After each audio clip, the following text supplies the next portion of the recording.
இப்போ நம்ம ஸ்லைடுக்கு போவோம், ஃபர்ஸ்ட்டாக போவோம். இப்போ பாருங்கள், இறை சட்டங்களுக்கு நிறைய குணாசியங்களுக்கு நான் நிறைய பேசிட்டேன். ஸோ கான்ஸ்டியூஷனை பற்றி நான் சொல்லியிருக்கிறேன். இன்னும் ஒரே ஒரு விடயம் சொல்லிடுறேன். கான்ஸ்டியூஷனை பற்றி நீங்கள் புரிஞ்சுக்கணுன்னா, கான்ஸ்டியூஷனை புரிஞ்சுக்கணுன்னா இந்தியாவில் சுதந்திர போராட்டத்துக்காக போராடினவங்களோட சுயசரிதையை படிக்கணும். ஸோ இந்தியன் கான்ஸ்டியூஷனில் லிபர்ட்டி, ஃப்ரீடம், லைஃப் நிறையா இருக்குது.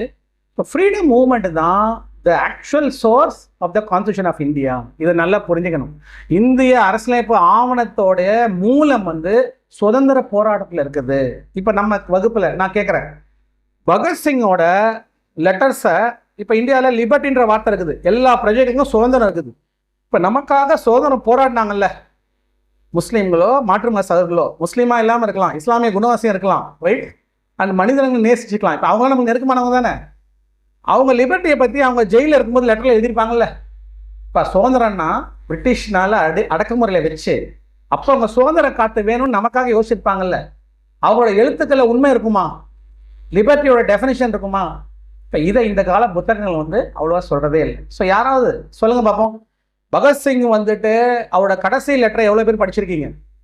அவரோட சுயசரிதையை எவ்வளோ பேர் படிச்சிருக்கீங்க? இப்போ சமன்லால்னு ஒரு ப்ரொஃபஸர், ஜவஹர்லால் நேரு யூனிவர்சிட்டியில் பெரிய ப்ரொஃபஸர், இவர் பகத்சிங்கோட பயோகிராஃபர். எல்லா சுபாத்தில் என்ன சொல்லிட்டான்?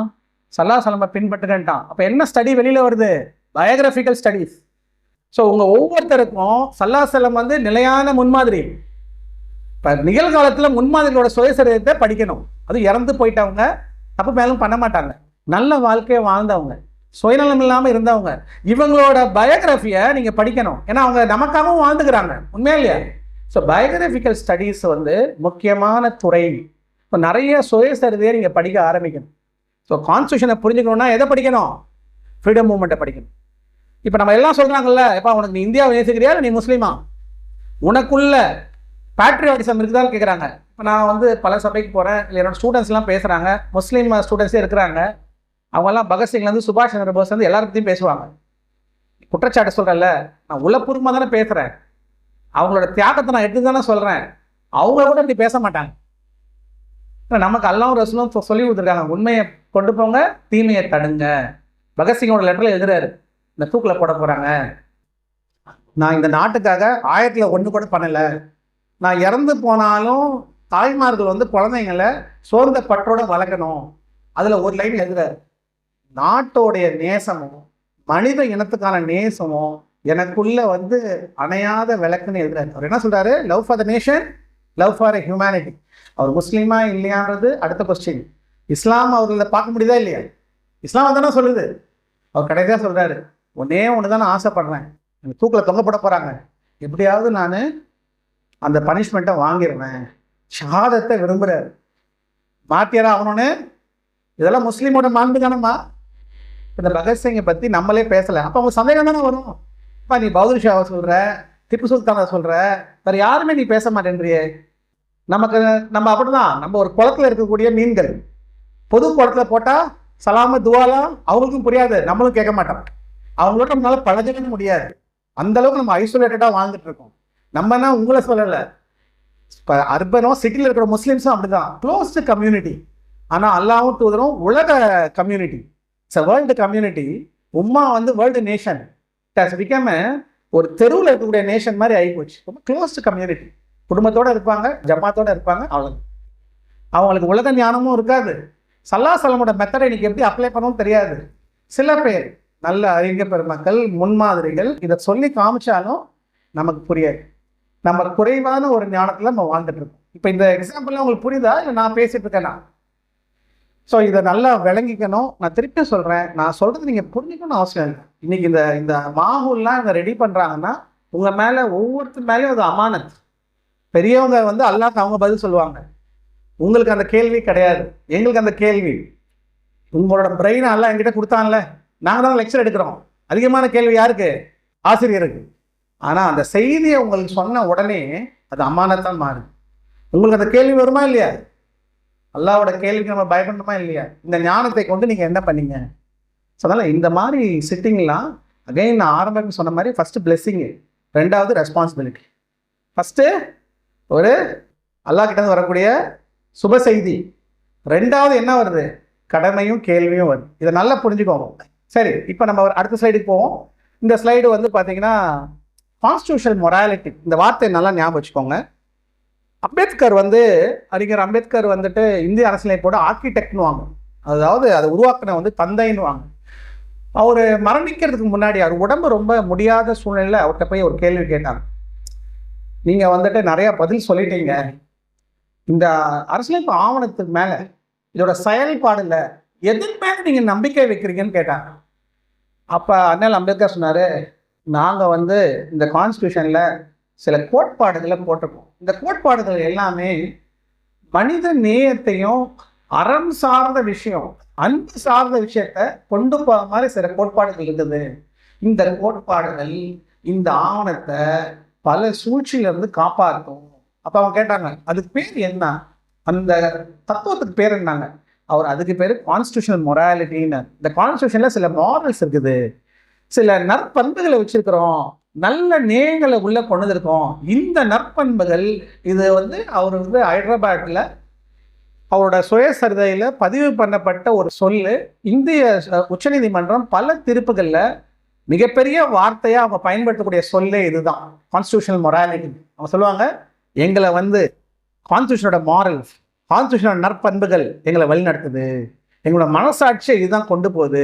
இந்த வார்த்தையை முதல்ல இந்தியாவில் காயின் பண்ணவர் லவாலம். என்னோட ஆய்வில் நான் கண்டுபிடிச்சது அம்பேத்கர் தான் அதை காயின் பண்ணார். ஸோ அந்த constitutional morality principles, values, virtues, அது பண்புகள், அது சட்டம் கிடையாது, உரிமை கடமை கிடையாது. இந்த அல்லாஹ் சபூரை பற்றி சொல்கிறாங்கல்ல, பேஷன்ஸ், அது மாதிரி இந்த கான்ஸ்டியூஷன் சாராம்சத்துக்கு சில பண்புகள் இருக்குது. இதுதான் எல்லாருமே புரிஞ்சுக்கணும். இப்போ நீங்கள் புரிஞ்சுக்கணும், கான்ஸ்டியூஷனில் பிரச்சனை இல்லை, கான்ஸ்டியூஷனு நல்லா தான் இருக்குது, ஆட்சியாளர்கள் தான் பிரச்சனை.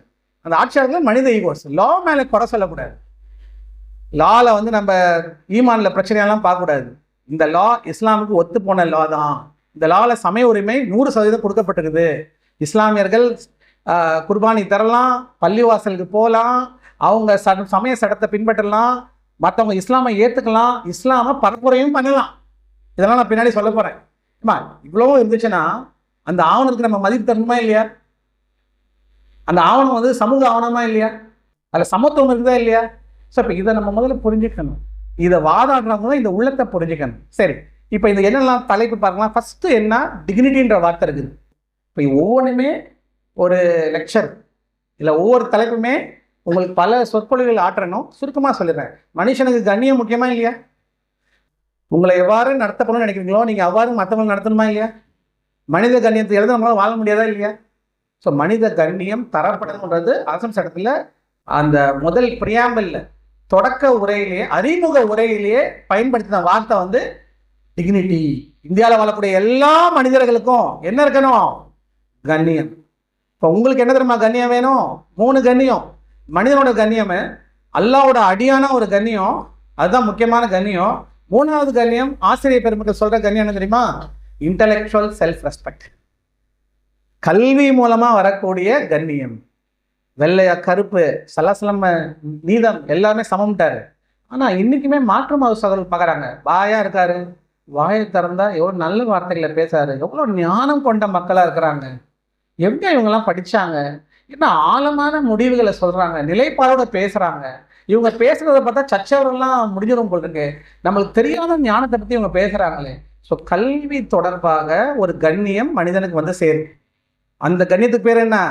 நீங்களும் நானும் அதுக்கு ஆசைப்படங்க. முஸ்லீமா நம்ம பேசும்போது நம்ம ஞானம் உலகத்திலே சிறந்த ஞானமா இல்லையா? ஆனால் அந்த ஞானத்தை வச்சு சேவை பண்ணணும். சிறந்த ஞானம்னே சொல்லிட்டு இருக்கக்கூடாது.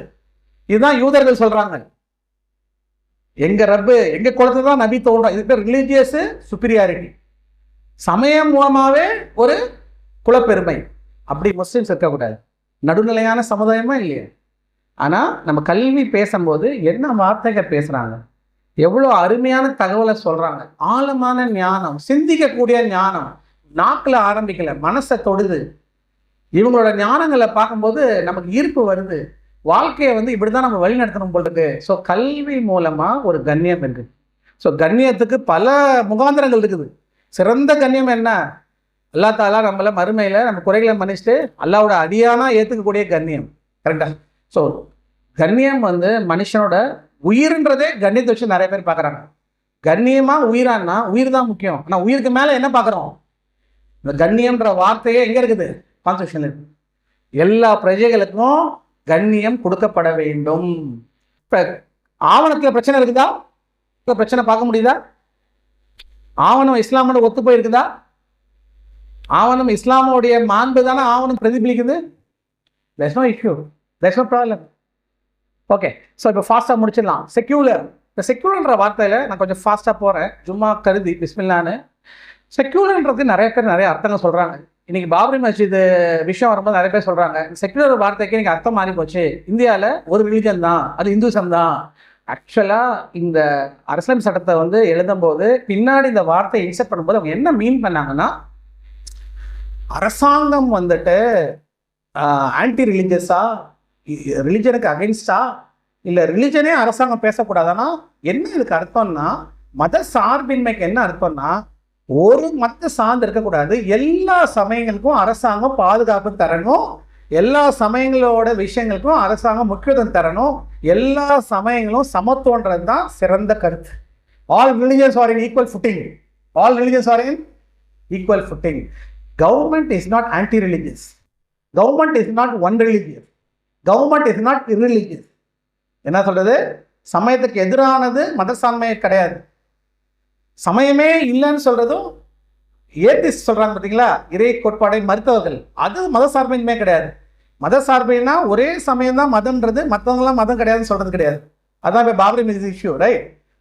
மதசார்பின்மை என்னன்னா, இந்தியாவில் கூடிய அனைத்து சமயங்களுமே சமத்துவமாக ட்ரீட் பண்ணணும், ஒரு மதம் சார்ந்து இருக்கக்கூடாதான் மத சார்பின்மை, மத சார்பு இன்மை. இதுதான் செக்யூலர் ஜஸ்டிஸ். சரி, இப்போ நம்ம வரிசையாக பார்க்கும்போது நம்ம எல்லாமே புரிஞ்சுக்க வேண்டியது, நீங்கள் புரிஞ்சுக்க வேண்டியது ஒரு சரத்து இருக்குது, சரத்து 21. இதை நோட் பண்ணிக்கணும். Article 21 of the constitution. இப்போ ஆங்கிலத்தில் சொல்கிறேன், 18 வார்த்தை தான், எழுதிக்கோங்க. No person shall be deprived. No person shall be deprived. டிப்ரைவ்டுனா மறுக்கப்படக்கூடாது. No person shall be deprived of his, நான் திருப்பி கூட ரிப்பீட் பண்ணுறேன், no person shall be deprived of his right to life or or personal liberty except according to, no person shall be deprived of his right to life or right to life or personal liberty except according to the procedure established by law. எண்ணி பார்த்தீங்கன்னா கிட்டத்தட்ட 18 வார்த்தை வரும். No person shall be deprived of his right to life or personal liberty except according to procedure established by law. Ambedkar சொன்னார்ல, சில விஷயங்கள் நாங்கள் constitution எழுதியிருக்கோன்னு. So இதில் என்னன்னா, ரைட் டு லைஃப், வாழ்வியல் சட்ட இயல், லைஃப் ஜூரிஸ்ப்ருடன்ஸ்னு வாங்க, லைஃப் நாலேஜ். கான்ஸ்டியூஷனில் சுகாதாரத்துக்கான உரிமை, கல்விக்கான உரிமை, ஏழைகளும் பணக்காரங்களும் சமத்துவமாக இருக்கணும், மாற்றுத்திறனாளிகளுக்கான உரிமை, நல்ல காற்றை சுவாசிக்கணும், ரோட்டில் ஆக்சிடென்ட் ஆகிடுச்சுன்னா எல்லா மருத்துவமனையிலையும் கண்காணிக்கணும், ஒரு அக்யூஸ்டை வந்து விலங்கு மாட்டி அனிமல் மாதிரி கூட்டு போகக்கூடாது, பேச்சுரிமை, எலெக்ஷனில் ஓட்டு போடுறது. இந்த சரத்து 21 தான் மனித உரிமைகளின் சரணாலயம். It's sanctuary of human rights. இந்த சரத்து 21 தான் லட்சக்கணக்கான உரிமைகளை பாராளுமன்றமும் நீதிமன்றங்களும் கொண்டு வந்துக்கிறாங்க. சரத்து 21ஓட சட்ட இயல்னுவாங்களா, அந்த ஃபிக்கு, இதை பற்றி நம்ம வந்து பார்த்திங்கன்னா பின்னாடி விவாதிப்போம். இதில் பலவிதமான ரைட்ஸ் வருது. இதெல்லாம் வாழ்வியல் உரிமைக்கான சட்டங்கள், சரிங்களா? Right to life. ஸோ அதுதான் சரத்து 21. இப்போ நம்ம எல்லாமே தெரிஞ்சுக்க வேண்டியது, இப்போ நான் குயிக்காக போகிறேன். சரத்து 25. நம்மெல்லாம் முஸ்லீமாக இந்தியாவில் வாழ்கிறதுக்கு அல்லா தாலாவோட ஷிஃபா இருக்குது, பர்க்கத் இருக்குது, தௌஃபீக் இருக்குது. மனித எழுந்த சட்டங்களில் இந்தியாவை பொறுத்த வரைக்கும், நம்ம நாட்டை பொறுத்த வரைக்கும் சரத்து 25 தான் நமக்கு அதிகமாக தொடர்பாக இருக்கக்கூடிய சட்ட ஷரத். The most closest provision in the constitution of India for Muslim is article 25. Mostly அடுத்த ஸ்லைடு போங்க. இங்கே பாருங்கள், இந்த ஆர்டிகல் 25ல தான் இந்த வார்த்தை நீங்கள் பார்க்குறீங்க, right to freedom of religion. இதோட நேச்சர் என்னன்னா, அடிப்படை உரிமை, அடிப்படை fundamental rights are human rights. Sir இதை பற்றி கொஞ்சம் விளக்குகள் என்னென்னா, இந்த அடிப்படை உரிமையை ஒரு சட்டத்தோட அனுமதி இல்லாமல் பாலாக்கிறவன்னும் ஒரு தேர்ந்தெடுக்கப்பட்ட அரசே சட்டம் இயற்றினாலும் உச்ச நீதிமன்றமோ உயர்நீதிமன்றமோ அந்த சட்டம் செல்லாதுன்னு சொல்லக்கூடிய ப்ரொவிஷனு பாராளுமன்றத்திலே இருக்குது. அது எங்க சார் சொல்லியிருக்காங்கன்னா சரத்து 13, அது எழுதிக்கோங்க. சரத்து 13 ஆர்டிகல் 13ல இந்திய நீதித்துறைக்கு ஒரு அதிகாரம் கொடுக்கப்பட்டிருக்குது. அது ப்ராக்டிக்கலாக இந்த அதிகாரம் கொடுத்துருக்காங்க. ஒரு அரசு, மத்திய அரசோ மாநில அரசோ அடிப்படை உரிமைகளை குலைக்கிறவனும் சட்டம் ஏற்றுனாங்கன்னா அந்த சட்டத்துக்கு இந்தியாவில் 0 மதிப்பு. அந்த சட்டம் என்ன 0 மதிப்பு. அண்ட் சரத்து 25 இப்போ 13லேருந்து 35 வரைக்கும் போகுது. அடிப்படை உரிமைகள், ஈக்குவாலிட்டி, லைஃபு, சுரண்டுதலுக்கு எதிரானது, டிஸ்கிரிமினேஷன் பண்ணக்கூடாது, பேச்சு உரிமை, நிறைய அடிப்படை உரிமை இருக்குது. அதில் 25 இருக்குது பார்த்தீங்களா, இதுதான் சமயத்துக்கான தலையாய உரிமை. ஸோ அந்த 25 நீங்கள் புரிஞ்சுக்கணும். நான் நிறைய உங்களுக்கு விளக்கணும். ஏன்னா நான் ஒவ்வொரு விஷயமும் பேசும்போது பின்னணியில் நிறைய தகவல் இருக்குது. ஆனால் அதை இப்போ நான் எக்ஸ்பிளைன் பண்ண முடியாது. அது ஒரு வகுப்பில் நான் உங்களுக்கு சொல்லித்தரேன். பொறுமையாக அந்த ஆவணத்தை போட்டு ஜட்ஜ்மெண்ட் எல்லாம் கண்ணில் காமிச்சு எப்படி இதுக்கு பொருள் விளக்கம் கொடுத்துருக்காங்க, இதுக்கு என்ன அர்த்தம், சுதந்திர இந்தியாவில் 75 ஆண்டுகள் ஒவ்வொரு வார்த்தையும் எப்படிலாம் நீதிமன்றம் கொண்டு வந்திருக்குது, யார் இஸ்லாமுக்கு ஒத்து எழுதியிருக்கிறாங்க, எதில் நமக்கு வழிகாட்டுதல் இருக்குது, இதெல்லாம் பயிற்சியில் தானே அவங்க சொல்லித்தர முடியும். அதை நீங்கள் புரிஞ்சுக்கணும். சரியா? ஏன்னா நிறைய விஷயங்கள் கடினம்தான் திடீர்னு இதெல்லாம் கேட்க. பட் இருந்தாலும் இந்த அவையோட விஷயங்கள் தர்மத்தை வச்சு தான் நம்ம இதை பார்த்தாகணும். ஏன்னா அது ஏமாயும் கடமை இருக்குது. ஏன்னா நிறைய பின்னணிகள் விஷயத்தை தொடர்புல தான் இருக்குது. நான் இப்போ ஒரே ஒரு விஷயம் சொல்கிறேன். இந்த சரத்து 13 சொன்னேன்ல, எந்த மத்திய அரசு எழுதினாலும் மாநில அரசு எழுதினாலும் அந்த சட்டத்துக்கு அதிகாரம் இல்லாமல் போயிடும். அது அடிப்படை உரிமையை கொலைக்கும் வண்ணம் எழுதப்பட்டு தான் சொன்னேன்ல. அப்போ இந்தியாவில் எழுதின எல்லா சட்டமும் அதில் கொண்டு வந்துட்டாங்க. ஒரு சட்டத்தை தவிர. அது என்ன சட்டம் தெரியுமா? சமய சட்டத்தை 13ல் போடல. சட்டம் எழுதுறவங்க மனுஷேந்திர சட்டம் தான் தப்பு பண்ணும், சமய சட்டங்கள்லாம் தப்பு பண்ணாதுன்னு குறுகிய நீங்கள் புரிஞ்சுக்கிறதுக்காக சமய சட்டங்களை தராசில் வைக்கிறது கான்ஸ்டியூஷனே சொல்லலை. ஆர்டிகல் 13ல் எல்லா சட்டங்களையுமே சுப்ரீம் கோர்ட் டெஸ்ட் பண்ணி பார்க்கணும், சமய சட்டங்களை டெஸ்ட் பண்ணாது. அப்போ என்னன்னா ஆர்டிகல் 21 சொன்னா அது எப்படி ஒரு ஃபேக்ட்ரி, அது ஒரு நிறுவனம். 25 ஒரு நிறுவனம். இந்த ரிலிஜனுக்குள்ளேயே லைஃப் லிபர்ட்டிலாம் வருமா இல்லையா? இது ரெண்டுமே 2 இயக்கங்கள் கான்ஸ்டியூஷன். இப்போ என்ன முடிவுக்கு வரோம்னா, சட்ட மாணவர்களா சட்ட அறிஞர்களா நாங்கள் இந்தியாவில் அரசியலமைப்பு சட்டத்தில் சமய சட்டங்கள் ஈக்குவல் ஸ்டேட்டஸ் கொடுக்கப்பட்டிருக்கு. ஈக்குவலு இதெல்லாம் உங்களுக்கு புரிஞ்சுப்பீங்க நீங்கள். ஆனால் ஊக்கம் அளிக்கக்கூடிய விஷயமா இல்லையா? ஏனையோ இப்போ 25 ஆர்டிகல் 25ல என்ன வார்த்தைகள் இருக்குது? முதல் வார்த்தையே ஆன்மா சம்மந்தப்பட்டது. ஃப்ரீடம் ஆஃப் ரிலிஜன் எங்கே ஆரம்பிக்கிறது? கான்சைன்ஸ். இந்த கான்சைன்ஸை முதல்ல டிஃபைன் பண்ணலான்னு தீண்டுனது அந்த வார்த்தை தான் நான் சொல்லணும். எந்த ஜட்ஜுமே கை வைக்க மாட்டாங்க. ஏன்னா நம்பிக்கைன்றது மனசு சம்மந்தப்பட்டது. கரெக்டாக அவங்க மனசு தானம்மா. ஸோ இந்த இஜாப் வழக்கில் தான் கர்நாடகாவில் அந்த இப்போ லா கமிஷன் சேர்மனாக இருக்க ஒரு அவஸ்டின்றவர் நான் அதையும் டிஃபைன் பண்ணுவேன்னாரு. ஆனால் அது ஹைகோர்ட்டோட தீர்ப்பு நிறைய சட்ட வல்லுநர்களை ஏற்றுக்கல. ஆன்மான்றது அந்த அடியானுக்கும் இறைவனுக்கும் உள்ள விஷயம். அதை யாராவது வரையறுக்க முடியுமா? பிலீஃப் ஃபெய்த்தை டெஃபினிஷன் பண்ண முடியுமா? ஸோ கான்ஸ்டியூஷனில் ஆக பெரிய வார்த்தை நமக்கு கொடுக்கப்பட்டது என்ன தெரியுமா? நம்ம ஆன்மாவில் யாருமே நுழைய முடியாது, நம்மளோட பிலீஃப் அண்ட் ஃபெய்த்தில் யாருமே கை வைக்க முடியாது. கான்ஸ்டியூஷனே அதை கேரண்டி பண்ணுது. ஸோ அதனால தான் முதல் வார்த்தை என்ன? கான்சைன்ஸ். கான்சைன்ஸ்னா ஆன்மா, மனசாட்சி, மனசு, இப்படி தானே நான் சொல்ல முடியும் அர்த்தம். கரெக்டா? சரி, 2வது வார்த்தை என்ன? ப்ராக்டிஸ். ப்ராக்டிஸ்னா என்ன? கிறிஸ்துவர்கள் சர்ச்சுக்கு போங்க, முஸ்லீம்ஸ்க்கு மாஸ்க்கு போங்க, செயல்படு. வசியத்தை எழுதலாம், செயல்படுத்தி பண்ணணும்ல, அதுதான் ப்ராக்டிஸ். உங்கள் ரிலிஜனை நீங்கள் ப்ராக்டிஸ் பண்ணலாம், எந்த தடையும் கிடையாது. இதெல்லாம் எங்கே சொல்லியிருக்கிறது? ஒரே சட்டம், நாட்டுடைய சட்டம், சமூக ஆவணம், எல்லா ஜெனரேஷனுக்கும் ஒத்த சட்டம், அரசுக்கும் அரசாட்சி செய்யப்படுறதுக்கும் வழிகாட்டக்கூடிய சட்டம், அதுதான் கான்ஸ்டியூஷன். ஸோ இப்போ பாருங்க, ப்ரொஃபஷனா என்ன? நம்மலாம் குல்லா போட்டிருக்கோம், சிலுவை போட்டிருக்காங்க.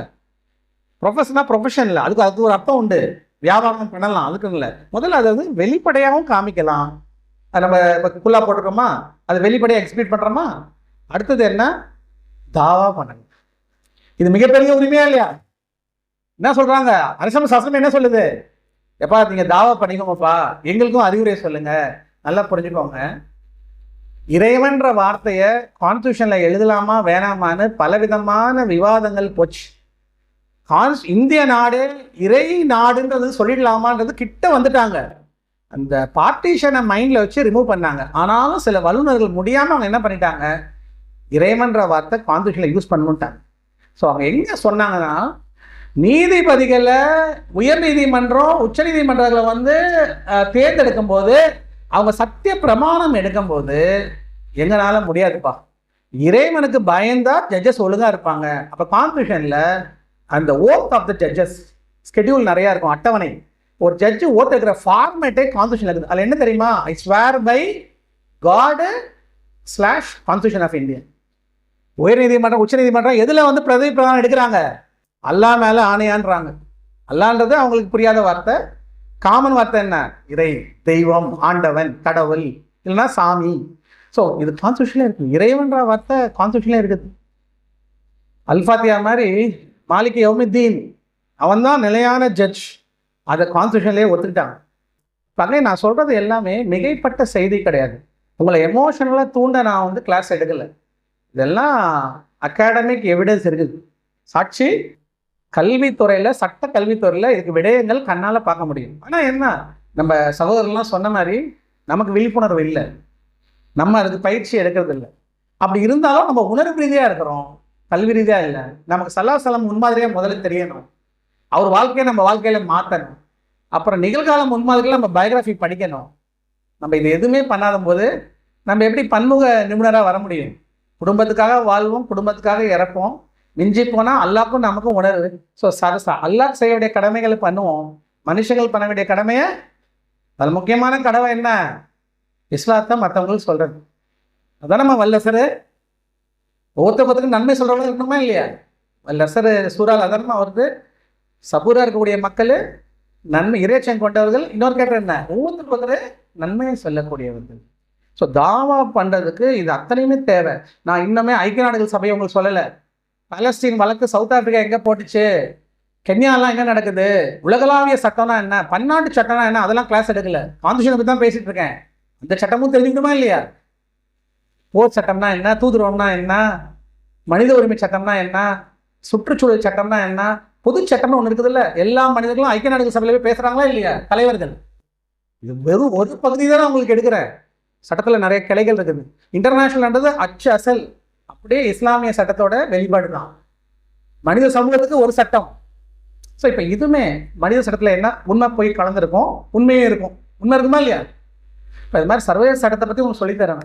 இப்போ நாளைக்கு உங்களை கேட்பாங்க, நீங்கள் இமாமத் பண்ண போகிறீங்க இல்லை சமுதாய தலைவர்களாக போகும்போது, ஏங்க சவுத் ஆப்பிரிக்காவுக்கும் பாலஸ்தீனுக்கும் எங்கே கனெக்ஷனு, சர்வதேச நீதிமன்றத்தில் ஒரு மனிதன் வழக்கு போடலாமா, முஸ்லீம்களுக்காக சவுத் ஆப்பிரிக்கா வராங்களே, சர்வதேச நீதிமன்றம்னா என்ன, அது எப்படி செயல்படுது, நீதி மூலமாக போரை நிறுத்திடலாமா, எனக்கு அதெல்லாம் தெரியாதுங்க, ஒரு நிபுணரை பாருங்க நம்ம சொல்லிடலாம்.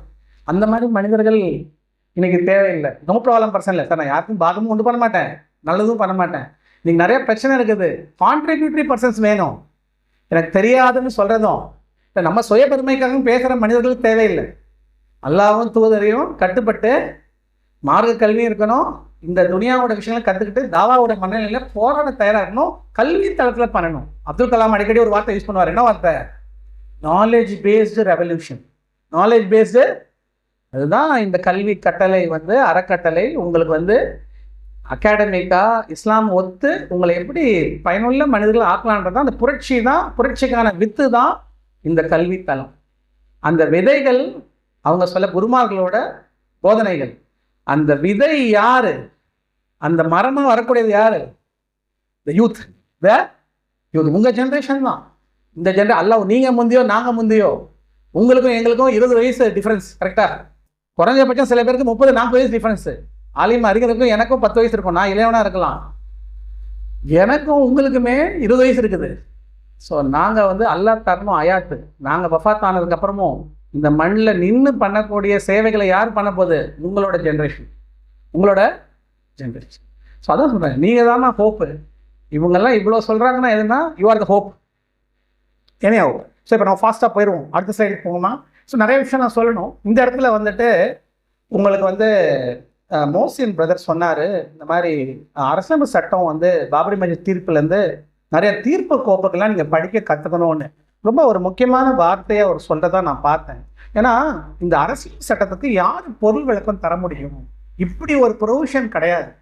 ஆனால் ஒரு வழக்கு வரும்போது வழக்கறிஞர்கள் ஒரு மாநிலத்துக்கு மேலே குறை சொல்லும் போது அது யாரோட மடியில் வந்து உட்காருதுன்னா நீதிபதிகள் மடியில் தான் உட்காருது. அரசியல் அமைப்பு ஆவணத்தோட தஃசீர்னு நம்ம எடுத்துட்டோம்னா அது வந்து உச்சநீதிமன்றத்தோட தீர்ப்பு தொகுப்பு தான். அதில் நல்ல ஜட்மெண்ட் இருக்குது, கெட்ட ஜட்மெண்ட் இருக்குது. டெல்லியில் ஒரு கருத்தரங்கில் நான் ஒரு பேப்பர் சப்மிட் பண்ணேன். அப்போ நான் சொன்னேன், இந்திய ஜட்ஜஸ் வந்துட்டு குரான் சொல்லும் போது, ரசூல் சலாசலம் சொல்லும்போது அல்லாவுக்கும் ரசூலுக்கும் சலாசலமுக்கும் நிறைய மதிப்பு கொடுத்து ஜட்மெண்ட் எழுதுறாங்க. ஸோ ஜட்ஜஸோட உளவியலில் இறைவனுக்கு வணக்கம் செலுத்தணுன்ற ஒரு பிஹேவியரை பார்க்குறோன்னு சொல்லி ஒரு பேப்பர் நான் ஆய்வு கட்டுரை சமர்ப்பணம் பண்ணேன். ஸோ இது மாதிரி 2016 வரைக்கும் என்னால் சொல்ல முடியும். இப்போ கூட சில ஜட்ஜஸ் வந்து அதிகமாக இறை அச்சமுள்ள ஜட்ஜஸாக இருக்கிறாங்க, குரானுக்கு அதிக மதிப்பு தராங்க. இந்த நல்ல விஷயங்கள்லாம் நம்ம கொண்டு வரணும். தெரியும். இப்போ நீங்கள் என்ன கற்றுக்கணும்னா, சார் ஒரு மனிதன் தானே சார் ஜட்ஜு, அப்போ அவங்க எப்படி சார் நீதியை கண்டுபிடிப்பாங்க? சல்லாசலம் வந்துக்கிறாரு, உமரல்ல வந்துக்கிறாரு, நிறைய பேர் கலிஃபாக்கள்லாம் நம்ம பார்த்துக்கிறோம். ஸோ இப்போ இருக்க மனுஷங்க ஒரு அப்பாவிய தப்பு பண்ணிட்டாங்கன்னா அவங்களுக்கு தண்டனை உண்டா? இவங்க எப்படி சார் ஜட்ஜ்மெண்ட் தருவாங்க? ஒரு கை உடஞ்சி போச்சுன்னா டாக்டர் எக்ஸ்ரே எடுக்கிறாரு, 2 பேர் ஆர்கியூ பண்ணுறாங்க, வழக்குறை பேஸ் பண்ணி ஜட்ஜ்மெண்ட் தருவாங்களா? சாட்சியத்தில் ஜட்ஜ்மெண்ட் தருவாங்களா? இல்லை இறை அச்சத்தினால ஜட்ஜ்மெண்ட் தராங்களா? இல்லை கான்ஸ்டியூஷனால ஜட்ஜ்மெண்ட் தராங்களா? இல்லை ஜட்ஜஸ்க்காகவே அவங்க உண்மை தீமையும் பிரிக்க முடியுமா? ஸோ முதல்ல உங்களுக்கு இந்த சிந்தனை வரணும். ஸோ ஜட்ஜஸை பற்றி புரிஞ்சிக்கும் போது 3 விஷயம் ரொம்ப முக்கியம். நீதினா என்ன, நீதிபதி யார், நீதி தொகுப்பை எவ்வாறு புரிஞ்சுக்கிறது, what is justice, who are the judges and how to understand a judgement. 3 விஷயத்தை எழுதிக்கோங்க. இப்போ நான் இதுக்கு ஒரு வகுப்பு எடுக்க போகிறதில்ல. ஆனால் ஆயிரக்கணக்கான வழக்குகள் இருக்குது. சில வழக்குகள் 10 பேஜ், சிலது 50 பேஜ். ஒரு வழக்கை நான் உங்களுக்கு பவர் பாயிண்டில் போட்டு இதாம்மா ஃபேக்ட்ஸ், இதாம்மா ஆர்கியூமெண்ட், இதுதாம்மா லா, இதுதான் ஜஸ்டிஸ், இதெல்லாம் உங்களுக்கு சொல்லி கொடுத்தா பேப்பரை படிக்கிற மாதிரி நீங்களே ஜட்ஜ்மெண்ட்டை படிக்கலாம். நீங்களே ஜட்ஜ்மெண்ட்டை படிக்கலாமா இல்லையா? ஜட்ஜ்மெண்ட் மூலமாக ஜஸ்டிஸை கண்ணால் பார்க்கலாமா இல்லையா? ஜஸ்டிஸே ஜட்ஜ்மெண்ட் தானே எழுதப்படுது. அது எழுதுறது மனுஷன் தானே, அதுக்கு பின்னாடி சில பின்புலம் இருக்குதா இல்லையா? ஸோ இது பெரிய அறிவியல் விஞ்ஞானம்லாம் இல்லை, ஆனால் மனித குணங்கள் மாறி மாறி இருக்கும். ஸோ ஜட்ஜ்மெண்ட்ஸை படிக்கக்கூடிய ஆற்றலை வளர்த்துக்கணும். ஸோ இதுக்கு பேர் என்ன சார்னா judicial process. Judicial process, how justice is delivered. இதுக்கு இன்னொரு பேர் ஜுடிஷியல் எஜுகேஷன். Judicial education. இப்போ நிறைய பேர் சிவில் ஜட்ஜு, டிஸ்ட்ரிக்ட் ஜட்ஜ் எக்ஸாம்லாம் எழுதுவாங்க. அப்போ தமிழ்நாட்டில் ஜுடிஷியல் அகாடமி இருக்குது. தமிழ்நாடு குரூப் சர்வீஸில் அங்கே போயிட்டா ஜட்ஜஸே கிளாஸ் எடுப்பாங்க. நீ ஒரு ஜட்ஜா, எப்படி உண்மை பொய்யை கண்டுபிடிக்கணும், 1000 வழக்கு வருது, எவ்வளோ ஜட்ஜ்மெண்ட் நீ எழுதுவ, உன் லாங்குவேஜ் எப்படி இருக்கணும், எப்படி சட்ட தொகுப்பு எழுதணும், எவ்வளோ வேர்ட்ஸை கரெக்டாக யூஸ் பண்ணணும், நீ எழுதுனா ப்ரெஸ்ஸு அதை பார்ப்பாங்க, இன்னொரு ஜட்ஜு வந்து ஸ்கூட்டினி பண்ணுவார், இதுக்கு அப்பீல்லாம் போவாங்க. அப்போ உன்னோட ஆடியன்ஸ் யாரெல்லாம், இதை பற்றி ஜுடிஷியல் அகாடமியில் ஒரு கிளாஸ் எடுப்பாங்க. ஜட்ஜாக நீங்கள் செலக்ட் ஆனதுக்கப்புறம் அது பேர் ஒரு ஜுடிஷியல் எஜுகேஷன். ஆனால் அடிப்படை ஜுடிஷியல் எஜுகேஷன் என்னன்னா, ஜட்ஜு ஆவணங்களுக்கு மட்டும் கிடையாது, எல்லாருமே நீதினா என்ன, நீதிபதினா யாரு, நீதி தொகுப்புனா என்ன. So definition of judicial education the study about the life of judges in delivering justice and writing a judgment. Judicial எஜுகேஷனோட பேசிக் டெஃபினேஷன் என்ன? The study or knowledge about judges and their judicial function. நான் மாற்றி மாற்றி சொல்கிறேன், இதெல்லாம் record ஆகுதுல, நீங்கள் கேட்டு பார்க்கலாம். நான் பல தகவல் வருது, சிரமமாக இருக்கும் கையில் எடுக்க. ஸோ ஜட்ஜஸை பற்றி படிக்கிறது ஒரு கல்வி சட்டத்துறையில். இதெல்லாம் நீங்கள் கற்றுட்டிங்கன்னா, நிறைய பேர் சொன்னாங்கல்ல, நீங்கள் பொது அவைக்கு போயிட்டீங்க, ஒரு நீதிபதி நீதி தீர்ப்பை பற்றி சொல்கிறாங்க. இப்போ நீங்களே ஃபஸ்ட் ஹேண்ட் இன்ஃபர்மேஷன், அப்புறம் எக்ஸ்பர்ட்ஸை கூப்பிட்டு கன்சல்ட் பண்ணுங்கள். இஸ்லாமிய பார்வையை பாருங்கள், சல்லாசலம்னா என்ன சொன்னார், நீதியை பற்றி பாருங்கள், குரானோட வசனத்தை பாருங்கள். இது எல்லாமே மைண்டில் வச்சுக்கிட்டு ஒரு நிலைப்பாடோட கண்ணியத்தோட கம்பீரமாக சமுதாயத்தை வழிநடத்தணும். கரெக்டா இல்லையா? பயப்படக்கூடாது.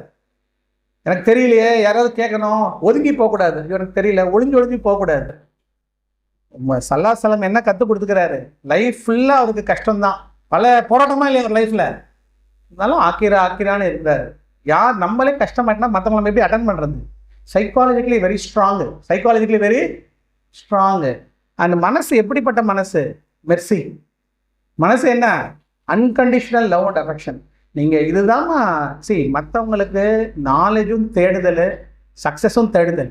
முஸ்லீம்ஸ்க்கு நாலேஜ் எல்லாம் கொடுத்துட்டான், அதை அப்ளை பண்ண தௌஃபிக் நமக்கு வேணும். அது எதை பேஸ் பண்ணி இருக்குது? நியாவை பேஸ் பண்ணி இருக்குது, உள தூய்மையை பேஸ் பண்ணி இருக்குது. முக்கியமாக இல்லையா? சார் நான் தரக்கூடிய மனிதனாக இருக்கணும், வந்த வாழ்க்கைக்கு நான் ஒரு முஸ்லீமா, அந்த முஸ்லீமா நான் வந்து தாவா பண்ணணும், நல்லது செய்யணும், தனிப்பட்ட வாழ்க்கையிலும் சமூக வாழ்க்கையிலும் நான் பிம்பத்தை ஏற்படுத்திட்டு தான் சார் நான் போகணும், மரணிக்கும் போது முஸ்லீமா நான் மரணிக்கணும். இந்த நீயா வச்சுட்டு பயனுள்ள கல்விக்காக துவா செய்யுங்க. அல்லாஹ் நாடுனா டெஃபினட்டாக உம்மத்தோட தலைவர்களாக நீங்கள் வரலாம், வர முடியுமா இல்லையா? ஆனால் அந்த உள்ளத்தோட திங்கிங், லாட் ஆஃப் எஃபர்ட்ஸ். சல்லா சலாமே பதிரில் துவா செஞ்சாரா இல்லையா? ராத்திரி ஃபுல்லாக அழுதாரா இல்லையா? அபூபக்கர் சித்திக் எல்லாரும் வந்து அவரோட துண்டே விழுந்துச்சுன்றாரு. அதுக்கு முன்னாடி பட்டாளத்தை கூட்டு வந்தாரா? முயற்சி எடுத்தாரா? பதரில் வந்து இருந்தாரா இல்லையா? ஸோ தக்வாக்கு இன்னொரு டெஃபினேஷன் என்ன? எஃபர்ட்ஸ் பேஸ்டு தக்வா. எஃபர்ட்ஸ் பேஸ்டு திக்ர் பண்ணலாம், சலா பண்ணலாம், service to Allah, service humanity இருக்கணும்ல. இது ரெண்டுத்துக்கும் மத்தியில் என்ன? எஃபர்ட் எடுக்கணும். எஃபர்ட் எடுக்கலாம், அல்லாஹ் உங்களுக்கு தேர்ந்தெடுத்துட்டான், இந்த பள்ளியில் வந்துட்டீங்க, எங்களெல்லாம் எல்லாம் அறிமுகப்படுத்துகிறான், மெசேஜை உங்களுக்கு திரும்ப உங்கள் காதுக்கும் மனசுக்கும் கொண்டு வரான், வந்துருச்சு. இதுக்கப்புறம் ஒரே வார்த்தை என்ன? முயற்சி. முயற்சி எடுக்கணுமா இல்லையா? இப்போ நான் மனுஷன் தானே, நீங்கள் மனுஷன் தானே, சல்லாசலம் மனுஷன் தானே. இப்போ உளவியல்னு ஒன்று இருக்குதா இல்லையா? சக்ஸஸான ஃபார்முலான்னு ஒன்று இருக்குதா இல்லையா? அந்த ஃபார்முலா என்ன? 2: இறை அச்சம், இன்னொன்று முயற்சி. கூலி தரதும் வெற்றி தரதும் யார் கையில் இருக்குது? அல்லாஹ் சுப்ஹானஹு வ தஆலா. இப்போ நான் குழப்பறேன்னா இல்லை தெளிவாக பேசுகிறேன்னா? இல்லை தெளிவாக பேசலையா? சரி, விட்டுருவோம். சரி, நிறையா சொல்கிறதுனால குழப்பம் வரதான் செய்யும். உங்களுக்கு ஒரு சின்ன விஷயம் சொல்கிறேன். ஸோ இந்த பட்டியலை நீங்கள் பாருங்கள். ஜட்ஜ்மெண்ட்டை பற்றி தெரிஞ்சுக்கணும். 3 விஷயத்த புரிஞ்சுக்கோங்க. ஜட்ஜஸோட பயோகிராஃபி படிக்கணும். இந்தியாவில் யாரெல்லாம் ஜட்ஜஸ்ஸு, ஜட்ஜ்மெண்ட்டோட பார்ட்ஸ் என்ன, பகுதிகள் என்ன, ஜஸ்டிஸ் வந்து எப்படிலாம் தந்திருக்காங்கன்னு தெரியணும். ஒரே ஒரு இன்ட்ரெஸ்டிங்கான விஷயம் சொல்கிறேன். 2002-04 உச்சநீதிமன்றத்தில் ஒருத்தர் வழக்கு மனுதாரர் வந்தார். அவர் என்ன சொன்னார்னா, உங்கள் மேலே எனக்கு நம்பிக்கை இல்லை, நீங்கள் மனுஷகன் தான், ஸோ நீங்கள் வந்துட்டு பரிபூர்ணமான நீதி தருவீங்கன்னு எனக்கு எப்படி நம்புறது? ஸோ ஒரு ஹைகோர்ட்டில் தான் நான் அப்பீலுக்கு வரலாம், அப்பீலுக்கு அப்புறம் திருப்பி ரெவ்யூ போகலாம், 2 தடவை சுப்ரீம் கோர்ட்டோட கதவை தட்டலாம், அதுக்கு மேலே நீங்கள் எந்த கோர்ட்டும் இந்தியாவில் போக முடியாது. ஸோ ஒரு மனுதாரர் என்ன சொன்னார், கான்ஸ்டியூஷனில் இந்த வார்த்தை இருக்குது, கம்ப்ளீட் ஜஸ்டிஸ் என்ற வார்த்தை இருக்குது, சரத்து 142. அவர் சுப்ரீம் கோர்ட்டில் போய் என்ன சொல்கிறாரு, 3வது முறை எங்களுக்கு நீங்கள் ஒரு வாய்ப்பு தரணும். அந்த 3வது முறை நீங்கள் ஏன் வாய்ப்பு தரணும்னா, சுப்ரீம் கோர்ட்டே தப்பு பண்ணலாம், அதை நீங்கள் ஒத்துக்கிறீங்களான்னு சொல்லி ஒரு பொதுநல வழக்கு மாதிரி குடும்ப வழக்கில் இந்த கேள்வியை கேட்டார். அப்போ ஒரு நீதிபதி தலைமை தாங்கியிருந்தாங்க. அவங்க ஒரு கேள்வி, சட்ட கேள்வியை அதை தீர்ப்பில் சொன்னாங்க. அவங்க என்ன சொன்னாங்கன்னா, கான்ஸ்டியூஷனில் கம்ப்ளீட் ஜஸ்டிஸ் இருக்குது, பரிபூர்ணமாக நீதி இருக்குது. ஒரு மனுதாரர் நம்மளையே கொஸ்டின் பண்ணுறார், ஜட்ஜஸ்னால பரிபூர்ணமாக நீதி இந்தியாவில் தர முடியுமான்னு. அப்போ அந்த அப்பற்ற தலைமை நீதிபதி அண்ட் அவர் ஒரு டீமை போட்டு கான்ஸ்டியூஷனல் பெஞ்சுன்னு வாங்க, 5 பேருக்கு மேலே ஜட்ஜஸ் வந்து 3வது முறை இந்தியாவில் ஒரு பிரஜை உச்சநீதிமன்றத்துக்கு வரலாமா, கான்ஸ்டியூஷன்லேயே சொல்லலை. அப்போ அந்த ஜட்மெண்ட்டை எழுதின நீதிபதி சொன்னார், almighty is the sole dispenser of justice, a concept accepted but dispute by fewer. தமிழில் சொல்லணும்னா, இறைவன் மட்டுமே பரிபூர்ண நீதி தரக்கூடியவன். இதை நிறைய பேர் ஒத்துக்கிட்டாங்க, சில பேர் ஒத்துக்கல. ஸோ சுப்ரீம் கோர்ட் சொன்னாங்க, எங்களால் கான்ஸ்டியூஷனில் சொன்ன கம்ப்ளீட் ஜஸ்டிஸை தர முடியாது, 3வது முறை ஒரு சிட்டிசன் வரலான்னு கியூரேட்டிவ் பெட்டிஷன் ஒரு புது லாவை கொண்டு வந்தாங்க. இது ஏன் சொல்கிறேன்னா, அது சொன்ன ஜட்ஜு ஒரு முஸ்லீம் ஜட்ஜ், ஒரு முஸ்லீம் ஜட்ஜ். ஸோ அல்லாஹ் வந்து இந்த மண்ணில் உண்மையை சொல்ல வைக்கிறேன்னா இல்லையா? ஒரு தலைமை நீதிபதிமா, ஒரு ஸ்கூல் பாய் கிடையாது, ஒரு காலேஜ் பையன்லாம் கிடையாது, அவர் சுப்ரீம் கோர்ட் ஜட்ஜு. அவரே சொல்லார், என்னால் ஜட்ஜஸ் தர முடியாதுங்க, ரப்பு ஒட்டி தான் ஜட்மெண்ட் தர முடியும். ஸோ அந்த மாதிரி இதெல்லாம் நம்ம இந்திய இதெல்லாம் நம்ம ஸ்டூடெண்ட்ஸ்க்கு எடுப்போம். இப்போ சார் நீங்கள் இறைவன் கிளாஸ் எடுப்பீங்க, இல்லைனா ஹியூமன் வேல்யூ எடுப்பீங்க, நாங்களாம் ஒத்துக்க முடியாது சார் சொல்லும்போது சில மாணவர்கள் சொல்லுவாங்க, சார் எப்போதுமே அத்தாரிட்டி, உரிமை, கடமைன்னு சட்டம் எடுக்கிறாங்க, உள்ளத்தை தொடர மாதிரி சில விஷயங்கள்லாம் எழுதியிருக்காங்களே, இது எங்களுக்கு ஆச்சரியமாக இருக்குன்றாங்க. மொத்தம் அவங்களுக்கு ஒரு அவேக்கனிங். இப்போ இதுக்கே ஒரு சட்டத்துறையில் சட்ட ஆசிரியர் முஸ்லீமா இப்போ தான் வராங்க, எல்லாரும் லாயர் ஆயிடுறாங்க, எல்லாரும் ஜட்ஜ் ஆயிடுறாங்க, யாருமே ஆசிரியர் பொறுப்புக்கு வரதில்லை. எல்லாத்துக்கும் என்ன, ஜெயிலில் இருக்கவங்களும் வெளில எடுக்கணும், நம்ம ஜெயிலுக்கு போகக்கூடாது. இது 2 தான். இதை சொல்லி கொடுத்தா நம்ம நல்ல ஜட்ஜு, நல்ல லாயர் வருவாங்க. ஸோ எங்கே பார்த்தாலும் முஸ்லீம் லாயர்ஸ் இருக்கிறாங்க, அவங்களும் அல்லாவையும் ரசூலையும் மனசில் வச்சு பண்ணுறாங்களான்னா அவங்களுக்கும் அல்லாமல் சொற்பமானவர்கள் இருக்கிறாங்க, இருக்க தான் செய்கிறாங்க. இல்லைன்னா judge, there is no Muslim teacher, there is no Muslim professor. Law காலேஜ்லையோ லா யூனிவர்சிட்டிலையோ ரொம்ப ரொம்ப குறைவு. நான் என்னோட டேட்டாவை நான் இங்கே சொல்ல விரும்பலை. நமக்கு வந்துட்டு ரொம்ப அல்லாஹ்க்கு நம்ம பயந்துருக்கணும். அடுத்த நிமிஷம் அல்லாஹ் நம்மளை தூக்கி போட்டானா வேலை வாங்கக்கூடியவங்க யாரும் கிடையாது. எல்லாரும் பயந்து சொல்கிறோம். ரொம்ப இப்போ இருந்தாலும் முஸ்லீம் ஸ்டூடெண்ட்ஸ் வரணுன்றது அவங்களும் பிஎல் படிக்கணும், எம்எல் படிக்கணும், பிஹெச்டி லாவில் பண்ணணும். ஒரு முஸ்லீமாக அடிப்படையாக இருந்து மனிதநேயத்தோடு படிக்கணும், சட்டத்தை ஒத்த கருத்துக்களை கொண்டு போகணும். முதல்ல நல்ல லாயர்ஸை நல்ல ஜட்ஜஸை உருவாக்கணும். இங்கே ஒரு வெற்றிடம் இருக்குது. வெற்றிடம் இருக்குதா இல்லையா? இதெல்லாம் உங்களுக்கு யாராவது சார் நான் லா படிக்கணும்னா பிஹெச்டி வரைக்கும் போங்க, டாக்டரேட் வாங்கணும் லாவில். எப்படி இதில் நீங்கள் மார்க்க கல்வியில் வாங்குறீங்களோ ஒரு ஹை திங்கிங் வச்சுக்கணும். சார் நான் ஒரு அறிஞனாக வரேன் சார், அப்புறம் வழக்காடுங்க, நீதிபதியாக இருங்க, இல்லை ஆசிரியர் ஆய்வாளராக இருங்க. ஸோ நிறைய சேவைகள் பண்ணலாம். இன்றைக்கும் 75 ஆண்டுகள் சுதந்திரத்தில் வெற்றிடம் நிறையா இருக்குது. வெற்றிடம் காம்படிஷனே கிடையாது. நீங்கள் வந்தீங்கன்னா வரலாம். இப்போ நான் அந்த கல்வித்துறையில் தான் நான் பேசுகிறேன். ஸோ அந்த ஜட்ஜு தான் ஷயர் ஷா முகமது கத்ரி. அவர் பேர் நீங்கள் நோட் பண்ணிக்கலாம். அந்த வழக்கோட நேம் வந்து ரூபா அசோக் அர்ரா கேஸ்ன்னு. இப்போ நோட் பண்ண வேண்டாம், பின்னாடி நான் உங்களுக்கு இந்த தொகுப்புலாம் அமுச்சு விட்றேன். சரி, அடுத்த ஸ்லைட் போமா மோசின். இப்போ வந்துட்டுமா இதெல்லாம் முக்கியமான நான் நிறைய விஷயம் சொல்லியிருக்கிறேன். இந்திய முஸ்லீம்களுக்கு என்ன மாதிரியான பிரச்சனைகள் வந்துச்சு, இந்திய நீதிமன்றம் வந்து முஸ்லீம்களுக்கு நீதி வழங்குச்சா, இல்லை நீதியின் பேரில் முஸ்லீம்கள் வஞ்சிக்கப்பட்டார்களா? பெரிய ஒரு அறிஞர் இருக்கார், அவர் பேர் ராஜீவ் தாவன். அவர் வந்து ரொம்ப மனித உரிமைக்காக போராடக்கூடிய ஒரு சட்ட வழக்கறிஞருங்க. அவர் ரொம்ப வருஷத்துக்கு முன்னாடி ஒரு கூற்று சொன்னார். அவர் சொன்ன கூற்று தான், முஸ்லீம்கள் இன்னைக்கு இந்தியாவில் நீதியின் பேரினால் வஞ்சிக்கப்படுறார்கள். யாரோ ஒருத்தங்க கேஸ் போடுவாங்க, கேஸில் போனால் ஹிஜாப் பற்றி பேசுவாங்க, ஆதாரம் பற்றி பேசுவாங்க. எப்படி கேஸ் வருது, கேஸ்க்கு அப்புறம் எப்படி ஒரு அரசாங்கம் சட்டம் இயற்றுறது, இல்லைப்பா ஜட்ஜ்மெண்ட்லேயே சொல்லிட்டாங்க லா வேணும்னு. ஸோ அவர் சொன்னார், நீதியே இன்னைக்கு முஸ்லீம் அகைன்ஸ்டாக மாறி நிற்கிற மாதிரி ஒரு கூற்று சொன்னார். ஸோ ரெண்டு சைடு இருக்குது. என்ன மாதிரி பிரச்சனைகள் வந்துச்சு, இந்து ஜட்ஜோ, கிறிஸ்டின் ஜட்ஜோ, முஸ்லீம் ஜட்ஜோ, இவங்கெல்லாம் என்ன ஜட்ஜ்மெண்ட்ஸ் கொடுத்தாங்க. குறிப்பாக முஸ்லீம் ஜட்ஜஸ் வந்து இஸ்லாமிக் லாவை அப்ளை பண்ணாங்களா, அப்ளை பண்ணக்கூடிய சூழலை இருந்தும், இல்லை ஒரு ஹிந்து ஜட்ஜு இஸ்லாமிக் லாவை பற்றி நல்லா எழுதிக்கிறாரா? இப்போ வந்து திருமணத்துலேருந்து, விவாகத்துலேருந்து, யுத்தத்துலேருந்து, இல்லை பலதார திருமணத்துலேருந்து, இல்லை வசியத்துலேருந்து, வக்ஃபுலேருந்து, முஸ்லீம்களோட வாழ்க்கையில் இருக்கக்கூடிய இஸ்லாமிய விஷயங்களில் ஒரு சர்ச்சை வரும்போது அரசியல் சட்ட ரீதியாவா இல்லை சமய சட்டங்கள் ரீதியாக கோர்ட் எப்படி அதை அணுகியிருக்குது.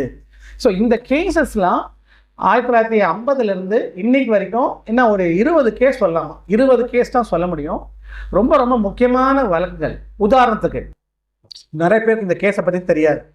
இது என்னன்னா, இந்த மாதிரி பள்ளிவாசல்களில் ஷரியத் கோர்ட்டுன்னு ஒரு கோர்ட் வச்சுக்கிறாங்க. இந்த கோர்ட் வந்து பார்த்தீங்கன்னா தனியாக ஒரு நீதிமன்றங்கள் முஸ்லீம்கள் இந்தியாவில் நடத்திட்டு இருக்காங்க. ஸோ ஒரு தப்பான ஒரு குறுகிய சிந்தனையில் ஒரு மனுதாரர் உச்சநீதிமன்றத்தில் ஒரு பொதுநல வழக்கு போட்டார். அவர் என்ன சொன்னார்னா, விஸ்வலோச்சன் மதன் வழக்குன்னு இந்த வழக்கு, இந்த ஷரியத் கோர்ட் வந்துட்டு நீங்கள் தடை செய்யணும். ஷரியத் கோர்ட்டுன்றது இந்திய நீதிமன்றங்களே சேலஞ்ச் பண்ணுற மாதிரி இருக்குது. இந்த கோர்ட்ஸ் எல்லாமே பள்ளிவாசல்கள் நடத்திட்டு இருக்காங்கன்னு சொல்லி ஒரு மனு போட்டார். இது விஸ்வலோச்சன் ஒரு பொதுநல வழக்கே போட்டார். அப்போ உச்சநீதிமன்றம் சொன்னிச்சு, இங்கே பாருங்க, இஸ்லாமிய சமுதாயத்தை பொறுத்த வரைக்கும் குரானின் பார்வையில் அவங்க ஹதீத் தான் சொல்லுவாங்க. சலாசலம்னு நம்மளும் அதீத் தான் சொல்கிறோம், சலாசலம்னு சொல்ல மாட்டாங்க. ஸோ அதீத்தின் பார்வையில் உலமாக்களோட ரோல் வந்து அவங்களோட திருமணம்லேருந்து ஷூராலேருந்து ஒன்று கலந்த விஷயம் வந்து உலமாக்களோட பங்கு. அதில் இந்த உச்சநீதிமன்றம் தலையிடாது, நாங்கள் குறுக்கில் போக மாட்டோம். ஆனால் அந்த நீதிமன்றங்கள் இருக்குது, அந்த நீதிமன்றங்களுக்கு அரசியலமைப்பு சட்டத்தின்படி அங்கீகாரம் கிடையாதுன்னு ஒரு தீர்ப்பு கொடுத்தாங்க. இது மாதிரி வந்து பார்த்தீங்கன்னா ஒரு 20 வழக்கு இருக்குது, ரொம்ப முக்கியமான வழக்குகள். இப்போ நான் ஒரு சார்பு டக்குன்னு சொல்லிட்டேன். இப்போ இதில் குரான் அவங்க எப்படி பொருள் விளக்கம் பண்ணாங்க. இப்போ அவங்க தப்சீர்லாம் படிக்கல. அவங்க என்ன சார் அவுரங்கசீபோட ஃபத்வா அலிங்கர் எடுப்பாங்களா, இல்லை தாயிர் அஹமதோட புக் எடுப்பாங்களா, இல்லை யூசுப் அலிகானோட கமெண்ட்ரி ஆஃப் குரான் எடுப்பாங்களா? இவங்க எப்படி அரபிக் படிக்கல, சனதெல்லாம் வாங்கலை, எப்படி ஜட்ஜஸும் லாயரும் குரானை இன்டர்பிரேட் பண்ணுவாங்க? இது மிகப்பெரிய கேள்வி. அகைன் இதை கொண்டு போகக்கூடிய வழக்கறிஞர்களோட பொறுப்பு இருக்குது, இஸ்லாமிய இயக்கங்களோட பொறுப்பு இருக்குது. அண்ணா ரொம்ப முக்கியமான பொறுப்பு யாருன்னா, சட்ட கல்லூரியில் சட்ட பல்கலைக்கழகத்தில் ஹிந்து ஜட்ஜோ, முஸ்லீம் ஜட்ஜோ, கிறிஸ்டியன் ஜட்ஜோ, இல்லை ஹிந்து லாயரோ, முஸ்லீம் லாயரோ, கிறிஸ்டியன் லாயரோ, இவங்கெல்லாம் முதல்ல ஸ்டூடெண்ட்ஸ் ஆஃப் லா. அண்ட் நீங்கள் மறந்துடக்கூடாது, கல்வித்தளத்தில் எனக்கு தெரிஞ்சு சட்டக்கல்வியில் ஒண்டி தான் மார்க்க சட்டங்களே கவர்மெண்ட் இன்ஸ்டியூஷனில் கத்தரலாம். ஏன்னா பன்மை சமுதாயம் இல்லை. ஸோ அவங்களுக்கு ஒரு சப்ஜெக்ட் இருக்குது. சப்ஜெக்ட் பேர் என்ன தெரியுமா? ஃபேமிலி லா. அதில் ஹிந்து லா, முஸ்லீம் லா, கிறிஸ்டியன் லா எல்லாமே ஸ்டூடெண்ட்ஸ் கத்தரலாம். ஆனால் அது எப்படி கற்றுருவாங்க? மாற்று மசோதா புக்கை வச்சு சொல்லி தருவாங்க. சொல்லித்தரவங்களுக்கே தெரியாது. இப்போ சார் இதுக்கு எங்கே சார் இந்தியாவில் எங்கேயாவது எம்எல் பண்ண முடியுமா? முஸ்லீம் லாலே நான் மாஸ்டர் ஆஃப் லா பண்ண முடியுமா? அப்போ தான் டீச்சர் ஆக முடியும். மாஸ்டர் ஆஃப் லா பண்ணணும். 2 வருஷத்துக்கு முன்னாடி தமிழ்நாடு அரசாங்கம் விழுப்புரத்தில் சட்டக்கல்லூரியில் ஃபேமிலி லாவை முதுகலை பட்டமாக அனௌன்ஸ் பண்ணிட்டாங்க. இப்போ அங்கே வந்து அவ்வளோ நான் கேள்விப்பட வரைக்கும் சில பேர் படிக்கிறாங்க. ஸோ இங்கெல்லாம் போய் நீங்கள் சட்டம் படிச்சுட்டு ஃபேமிலி லாவில் முதுகலை பட்டத்தில் எம்எல் முடிச்சுட்டு நீங்கள் ஒரு ப்ரைவேட் காலேஜோ கவர்மெண்ட் காலேஜோ நீங்கள் உள்ளே போனீங்கன்னா சிலபஸில் முஸ்லீம் லாவை, அஃப்கோர்ஸ் நீங்கள் இந்து லாவையும் சொல்லித்தந்து ஆகணும். இந்து லாவையும் முஸ்லீம் லாவையும் நீங்கள் சொல்லித்தர முடியாது. ஆனால் முஸ்லீம் லாவை நீங்கள் முஸ்லீம் லாவே பசங்க கேட்பாங்க. ஆனால் அவங்களுக்கு ரொம்ப கஷ்டமாக இருக்கும். தலாக்குல் பித்தத்து, தலாக்குல் ஆசன்னா என்ன. இப்போ எக்ஸாம்பிள் நாங்களாம் மாணவனாக தானே படிச்சு வந்தோம். இல்லை மனப்பாடு மதப்பு இல்லை அவங்க ஒன்றுமே புரியாது. இல்லை அந்த புக்கில் சில பேர் ரொம்ப மோசமாக எழுதியிருப்பாங்க. அஸ்டஃபுல்லான்னு சொல்லணும். மன இச்சைக்காக இவங்க நாதரவு கல்யாணம் பண்ணுறாங்க கூட ஒரு புக் எழுதியிருப்பாங்க. கிண்டல் பொருளாக கூட அது மாறும். சில பேர் தான் புரிஞ்சுப்பாங்க. இஸ்லாமில் இன்ஹெரிட்டன்ஸ்லாம் ரொம்ப கிளியராக இருக்குது. வசியத்தை பற்றி நிறைய எழுதியிருக்காங்க.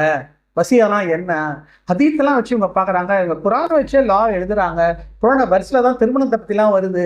தலாக்கு முன்னாடி ஆர்பிட்ரேஷன்லாம் இருக்குது. தலாக்கில் காலகட்டம்லாம் இருக்குது. ப்ரெக்னென்ட்டானா இவ்வளோ லா முஸ்லீமில் இருக்குதா? சில மாணவர்கள் யோசிப்பாங்க. ஆனால் அவங்க சொல்லித்தரக்கூடிய ஸ்டூடெண்ட்ஸ் டீச்சர்ஸ் கிடையாது.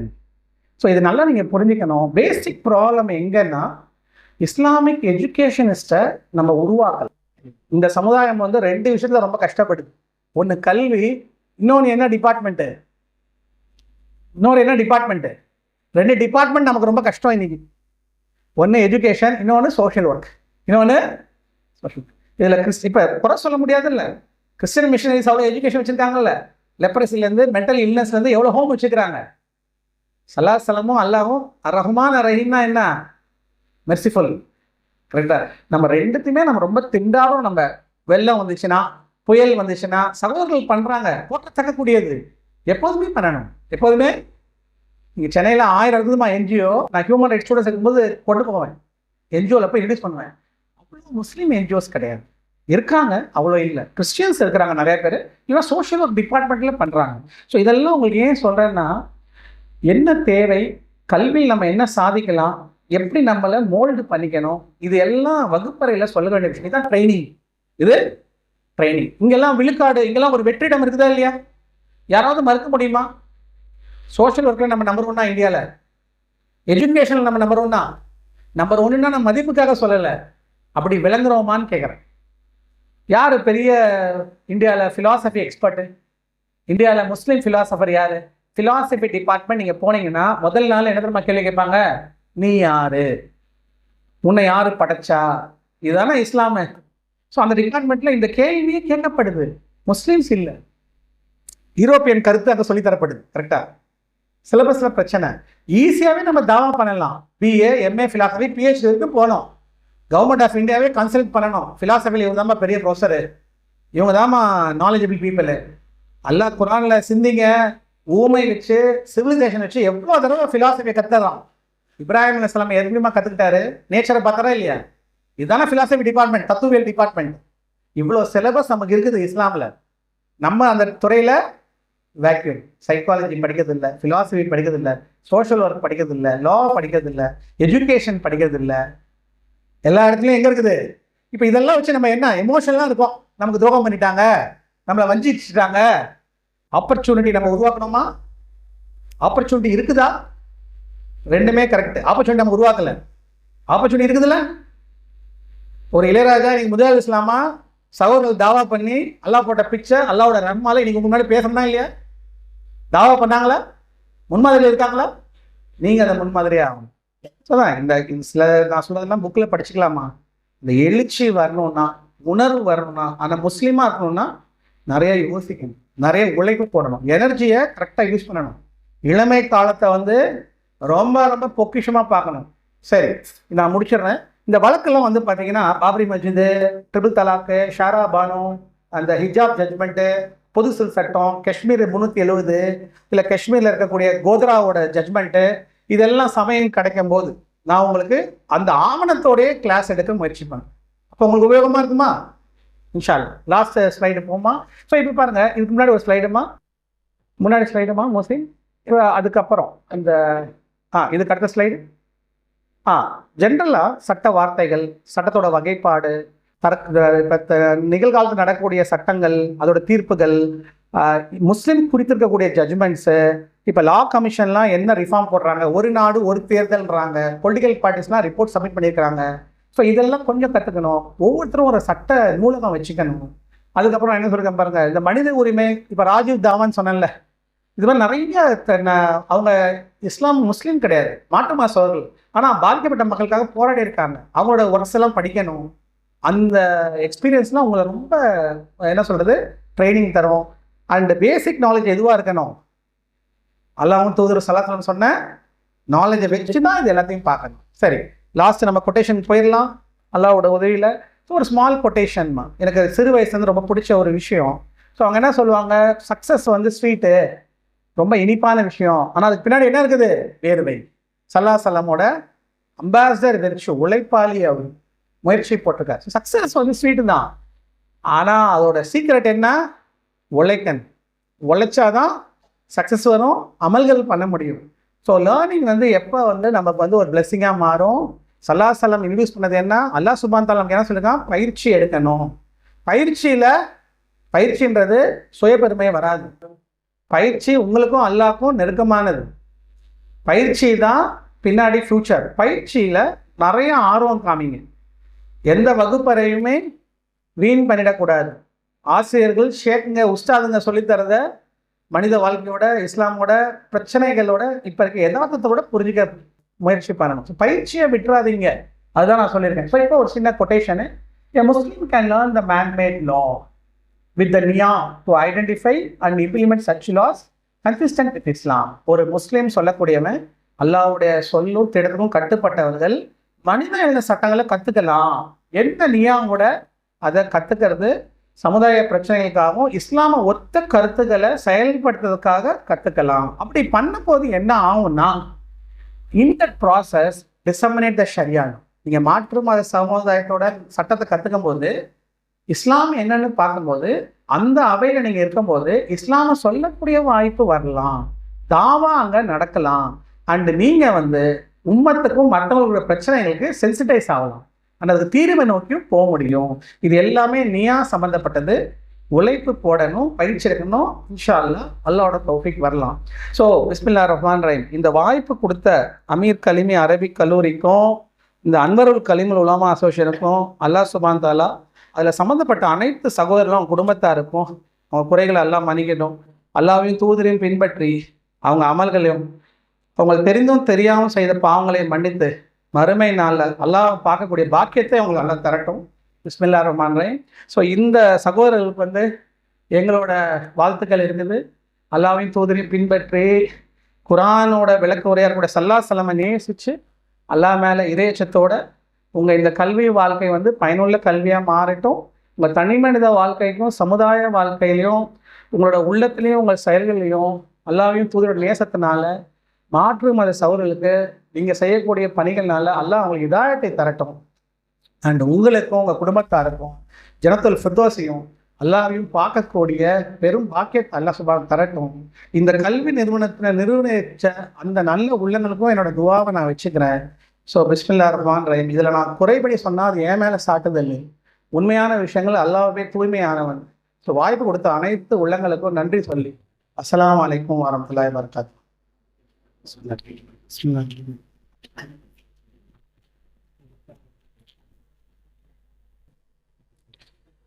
ஜஸாக்கல்லாஹு ஹைரன் அஹ்ஸனல் ஜஸா. அதெல்லாம் தக்பீர் சொல்லிக்கலாமா? தக்பீர், அல்லாஹு அக்பர்.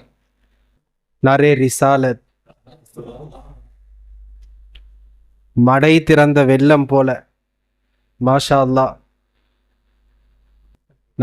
நான் என்னை பொறுத்த வரைக்கும் நான் அட்டன் பண்ண செமினார் கிளாஸ்லேயே அல்ஹம்துலில்லாஹ், நான் அட்டன் பண்ண கிளாஸ்லேயே மிக அற்புதமான கிளாஸ்.